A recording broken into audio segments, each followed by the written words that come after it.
My name is Noel James. I'm making my first commercial game, a game about bouncing a ball around a room, like in pinball.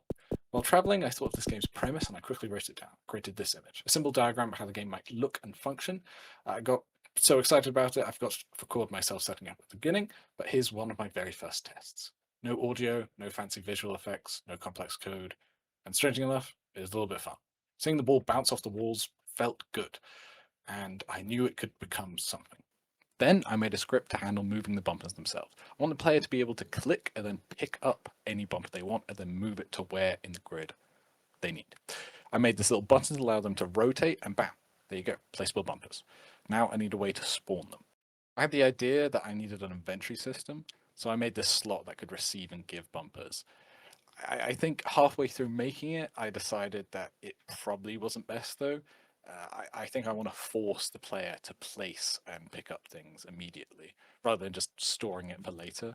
But I kept the code so I can change my mind. How else does the player gain bumpers? Well, in a shop, of course. So I've got a little button up here. They'll open the shop, allowing the players to buy bumpers and then immediately place them.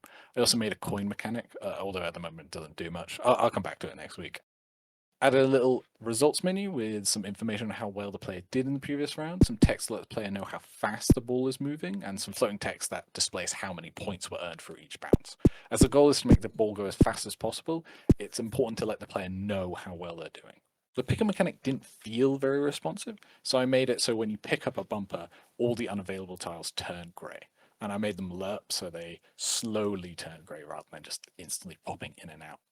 I think this gives it a little bit of aesthetic, and I think it looks nice, so I'm keeping it. And now comes the fun part, making the bumpers. I want an alternative to the regular singular pusher, so I made a double one that can launch the ball on both sides. Then a rounded bumper like the ones you find in pinball machines that are flexible. Finally, I wanted a bumper that could redirect the ball's complete momentum. So I took apart some code from the base bumper script and made this, the redirect. When it gets the ball, it launches it and it completely changes its momentum while still keeping any of its initial velocity. Testing them all together led to some interesting dynamics, which I'm sure I can improve on, and it felt fun. There's a lot I want to do here, and I'm going to add as much as I can to this game before, I think I'm finished. So expect a lot more updates. This is what I've done in the week, and I'm quite proud of it. I hope to release one of these videos weekly. Please leave a comment on what you think I should call this game, because I have absolutely no idea. And I keep calling these things bumpers, but I'm not sure if I should. Bumpers feels a bit weird, especially calling each of them bumpers, even though some of them do different things. I don't know. Let me know your opinions. Bye.